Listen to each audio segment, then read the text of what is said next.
देखो एग्जाम में एक सवाल पूछा जाता है अभाज्य गुणनखंडों के बारे में। तो ये अभाज्य गुणनखंड निकालने के लिए पूछा जाता है। तो इस सवाल को कैसे किया जाता है वो हम इस वीडियो में जानेंगे।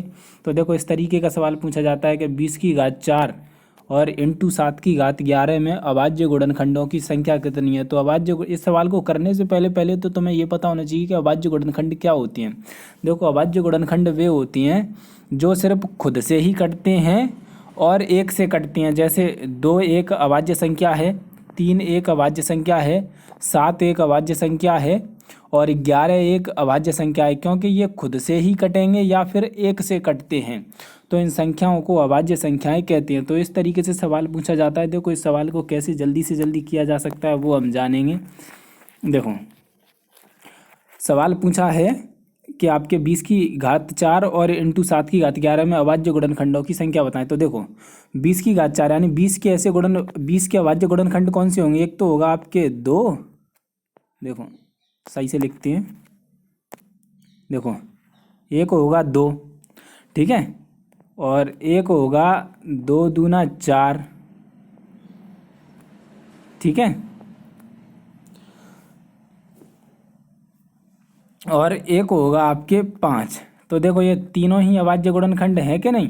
तो यानी खुद से ही कटेंगे और या फिर आपके एक से कटेंगे। एक तो ये हो गया, ठीक है, 20 के मैंने गुणनखंड कर दिए। उसके बाद दूसरा जो 7 था, 7 का तो 7 ही रहेगा क्योंकि 7 सिर्फ 7 से ही कटेगा। तो तुम ये समझिए, देखो 1 20 यानी 20⁴ को तुम भूल जाओ क्या कुछ लिखा है। तुम तो 1 20 में कितने गुणनखंड हुए, 1 2 और 3 हुए। जैसे यहाँ पे देखो कितने गुणनखंड हुए, 1 2 और ये 3 हुए। तो 1 20 में 3 है तो 20⁴ है।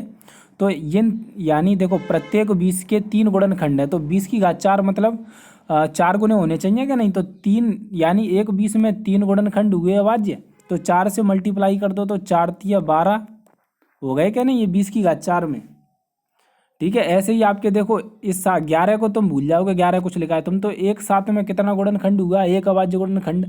तो आपके 11 में कितने होंगे, यानी 7⁴ यानी 7 7 7 7 ऐसे 11 12, तो उसमें भी 11 ही तो होंगे।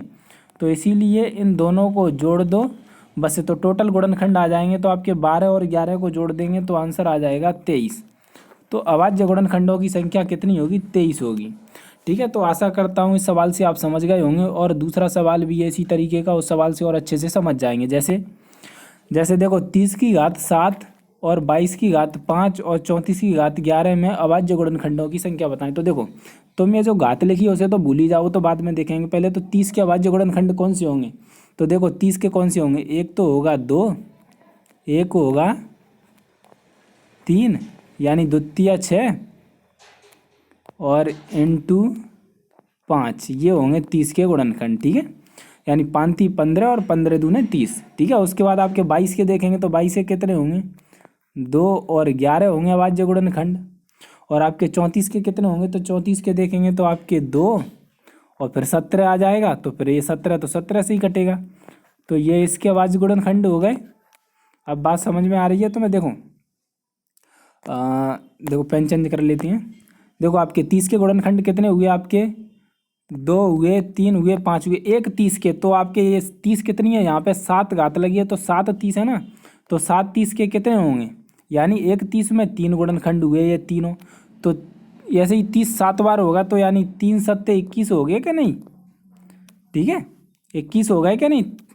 वैसे ही आपके देखो 22 में कितने हुए, 2 और 11 हैं, यानी एक 22 में 2 और 11 हैं। तो 5 22 में कितने होंगे, तो 5 दूना 10 होंगे, ठीक है। तो ये 10 होंगे। ऐसे ही आपके एक 34 में 2 और 11 हैं तो 34⁵ यानी 11 34 में कितने होंगे, तो 11 दूना 22 होंगे। तो यानी 21 10 और 22 को ऐड कर लो तो कितना आ जाएगा, तो इसको ऐड करेंगे तो आ जाएगा 53। तो टोटल अभाज्य गुणनखंडों की संख्या कितनी आ गई है, 53। तो इस सवाल को ऐसे आसानी से किया जा सकता है। और ये ट्रिक तुमको पसंद आ रही है तो वीडियो को लाइक और शेयर करें, चैनल को सब्सक्राइब करें।